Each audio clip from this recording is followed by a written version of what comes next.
Hi friends, వాయుపుత్రుడైన హనుమంతుడు ప్రపంచంలోనే అత్యంత శక్తివంతుడిగా ఎందుకు నిలిచాడో మీకు తెలుసా? అతడికి అసాధారణమైన 8 దివ్యశక్తులు, అష్టసిద్ధులు ఎలా లభించాయో ఈ కథలో మనం తెలుసుకుందాం. అష్టసిద్ధులు అంటే ఏమిటి? పురాణాల ప్రకారం అష్టసిద్ధులు అనేవి యోగులకు లభించే అత్యున్నతమైన శక్తులు.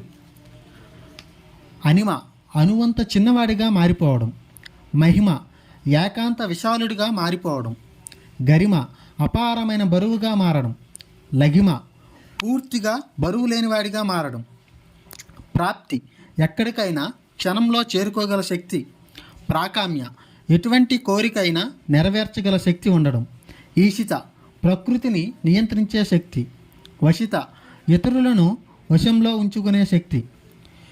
బాల్యంలో హనుమంతుడు చాలా ఉత్సాహంతో ఉండేవాడు. ఒకరోజు సూర్యుడిని పండు అనుకొని ఆకాశంలోకి ఎగిరి తినబోయాడు. దాంతో ఇంద్రుడు వజ్రాయుధంతో వారించాడు. హనుమంతుడు నేల మీద పడిపోతాడు. గాలిదేవుడు కోపంతో ప్రాణవాయువుని ఉపసంహరించుకుంటాడు. అప్పుడు దేవతలందరూ కలిసి హనుమంతుడికి వరాలుగా అష్టసిద్ధుల్ని ప్రసాదిస్తారు. బ్రహ్మదేవుడు హనుమంతుడికి అనిమ, మహిమ, లఘిమ వరాలుగా ఇచ్చాడు. శివుడు గరిమ మరియు ప్రాకామ్య అనే వరాలను ప్రసాదిస్తాడు. విష్ణుదేవుడు ఈశిత మరియు వశిత అనే వరాలను ప్రసాదిస్తాడు.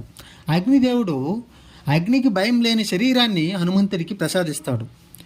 వరుణుడు నీటిలో ఏమీ జరగని శక్తిని హనుమంతుడికి ఇస్తాడు. సూర్యుడు తన శిష్యుడిగా చేర్చుకొని అఖండ జ్ఞానాన్ని ప్రసాదిస్తాడు. హనుమంతుడి హృదయము పవిత్రతతో ఉంటుంది. అతడు ఈ శక్తులని ఎప్పుడు అహంకారంకు కాకుండా ధర్మానికే ఉపయోగించేవాడు. మనం కూడా హనుమంతుని వలె బలంగా భక్తి మార్గంలో భయం లేని జీవితాన్ని గడుపుదాం. ఈ వీడియో మీకు నచ్చినట్లయితే ప్లీజ్ సబ్స్క్రైబ్ చేయడం మర్చిపోవద్దు. అలాగే ఈ వీడియోని లైక్ చేసి మీ ఫ్రెండ్స్తో షేర్ చేస్తారని భావిస్తున్నాను. Thanks for watching.